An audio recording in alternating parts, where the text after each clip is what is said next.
Hello, my name is Rob Pilley. I'm a professional zoologist and filmmaker with the BBC. I've done so for many, many years, but in my private time I do enjoy reptiles, and I've been dealing with the guys at Peregrine for many, many years, decades and decades. And lovely to see you. I want to show you around my garden because I keep a few beasties, but in a very unconventional way.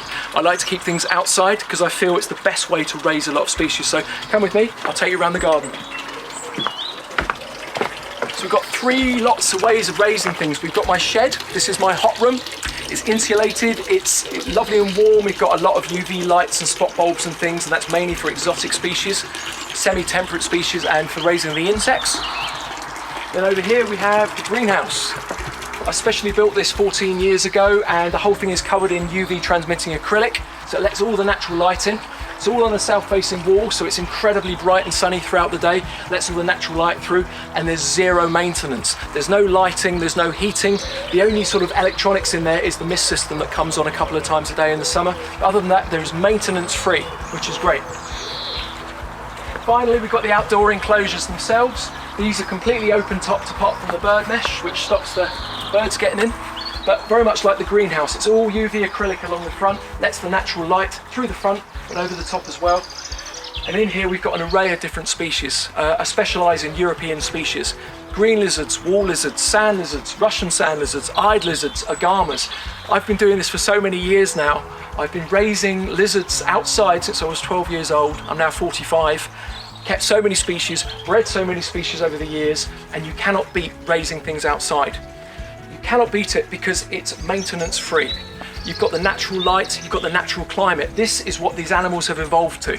They're used to this environment, they need the hibernation in the winter, they need the warmth of the spring and the summer to come into breeding condition. And the result is that everything you see here is self-contained and self-breeding. I very rarely buy any new species in anymore. They raise themselves, they breed, I hatch the eggs inside in the incubator, I raise the babies, and then they come outside again. Even from their first winter, the babies are outside. That is essential. If you raise babies inside because you think they're too small, and naturally we do, if you look at a tiny little wall lizard or a sand lizard or something and they're this big, and you think surely it's never going to survive in the winter outside, but think about it, where they're from, in Spain, Portugal, France, it gets freezing cold. It's often even more cold out there than it is over here. And so we have to have faith in the animals. These animals have evolved to this environment.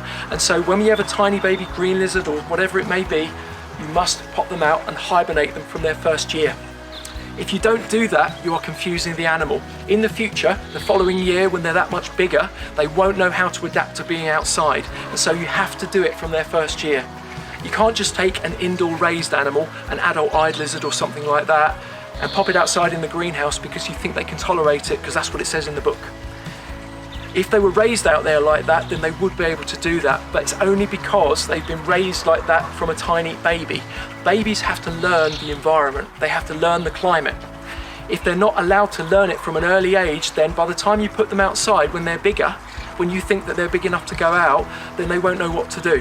Because our climate here in Britain is so fickle, it's so variable. Our winters are relatively mild, our summers can be atrocious. And so compared to what they've been used to when raised indoors, the poor old lizard won't know if it's coming or going if it's been raised indoors.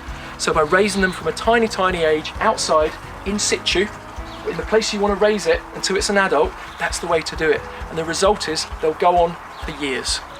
Some of my green lizard lines go back to the early 90s. I've never had to get any more. They're going over and over again on multiple generations now. And this is a wonderful way to raise them. It makes you feel very fulfilled to do this. And so I'd recommend everyone give it a go with a temporary species today. I just want to show you what I've got down here at the front. These 4 enclosures, they contain various types of sand lizard. The sand lizard is native to Britain. We've got very, very localised populations of them in Britain. These ones are not from Britain, by the way. These are from Europe or from Russia. These ones in particular are the Russian sand lizard. They come from the Ukraine. I got them about at least 15 years ago as wild caughts, and then subsequently I've been captive breeding them ever since. You can see them sitting here and basking. They do unbelievably well in our climate. But what's exceptional about these Russian sand lizards is that they still remember their heritage of when they were back in Russia many generations ago.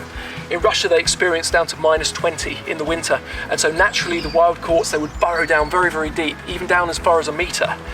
where it's obviously protected away from the frost up top, and then they emerge in the spring. But what I found with these latter generations of captive bred animals, they still burrow down really, really deep, but also they actually burrow down really early. Even in August, these guys will go into hibernation, and then they don't appear again until the following spring in about March. So these are amazing animals. They do brilliantly in our climate. They're just a wonderful species, so thoroughly recommend the Russian sand. The species name, the subspecies name is Izigua. It's another one of my front enclosures, and it's got another species of sand lizard, and this time this is the European sand lizard, Agilis. The Agilis, as we know, they live in the sand dunes, and they live in heathland as well, and I've tried to replicate this with this very sandy substrate, and also there's various marram grasses and things growing as well. These are very similar to the Russian sand lizard, except they actually look very different, but genetically they're very, very similar. Just as hardy as the Russian sand, absolutely beautiful. They hibernate in the winter and they reappear in the spring. And this time of year, they're actually courting rather a lot. The males are getting their vivid green flanks. They look absolutely stunning. But yeah, another wonderful species that lives out here in the garden. In my back enclosures over here, they're a lot bigger, and so I've got larger species. We've got the classic eyed lizard. The European eyed lizard is the biggest lizard in Europe, and it's often raised in captivity. You often see them raised a bit like beardies or ackies. Beautiful animal. The downside to raising them indoors is that they actually lose all their colour. The eyed lizard is renowned as being one of the most beautiful lizards in the world, to be honest. They're vibrant blues with the spots down the flanks, beautiful blue cheeks, vivid yellow on the back and on the back with all the ocelli. They're absolutely stunning. But in captivity, when raised indoors, they lose all that colour. Whereas when you raise them outside, you get them vibrant and wild type all over again. And this is part of the reason that I love raising things outside. The more you can get them outside, the more wild they become, the more beautiful they become as well. And by the insects that they feed upon, being fed on what's known as carotenoids, which is the yellow and the orange and the red pigments that you get in plants like grasses, weeds, and things like carrots and peppers and things like that, goes into the insects, and then in turn that gets passed on to the lizards. And by the lizards ingesting them like that, it gives them their yellow and orange red pigments that they need to make green. So if you keep green lizards or you keep eyed lizards or anything like that, and you're finding that they don't look as beautiful as the wild ones, then change your insects' diet. Give them carrots, give them dandelions, give them beetroot, give them peppers. Give them some colour in their diet. That then in turn will feed into your lizards, and the lizards will fire up. Now we're finished out here with the outdoor enclosures, I'll take you in the greenhouse. There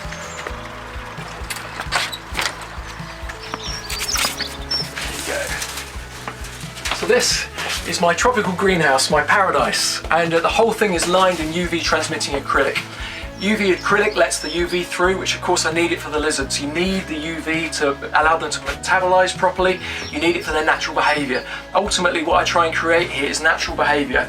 When I first got inspired by lizards and things, I was only 7 years old. When I was in Greece, I saw green lizards scurrying around, and it was that image of that beauty of that animal scurrying around in the olive groves.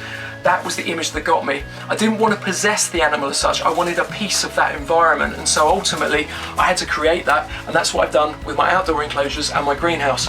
And in order to do that, I had to do a lot of research over the years, looking at climate charts, UV levels, working it all out so that I could literally mimic what I was seeing down in the Mediterranean. And the result, or part of it, is my greenhouse. We've got all mesh cages, which of course lets the light through, lets the moisture through as well. There's misters over the top. But the great thing, apart from the misters, is that there is nothing else in here. There's nothing electronic, everything is natural. On a sunny day, like it is today, in the springtime, everything's out and breeding, running around. In the winter, everything burrows down and it goes to sleep. So the species I've got in here are not as hardy necessarily as the ones I've got in the outdoor enclosures. These guys in here are things like tortoises. I've got painted dragons, which is an agama that comes from Egypt. I've got the larger eyed lizards as well, lolling around on the rocks. The species that like it slightly warmer. And in these cages, I've got a lot of other wall lizard species running around, and some of last year's juveniles as well. When the babies first hatch out, most of them go outside, or they go on to new customers, or some of them I keep, of course, and they end up in these cages as well. The light passes through the cages and it just fills them full of life, and the result is that this place is absolutely teeming. So as well as having all my captive reptiles over here in the enclosures and in the greenhouse and things, I've also got some wild ones that live up here in our wild area. So I'm trying to embrace sort of the wild. I'm very sort of driven by rewilding these days. This whole end of our garden is our rewilded spot. This is all like a meadow. We've got a stream and pond. In this stream and the pond, we've got 3 species of newt. We've got great cresteds, palmates and smooths. They've all been breeding in here, which is brilliant. We've got frogs and toads as well. Got our wild pond here. This is absolutely teeming with life. There's no fish in here, it's just invertebrates and it's just amphibians. There's got the great crested in here. I made a film last year about the crested that live here in the pond. Absolutely wicked.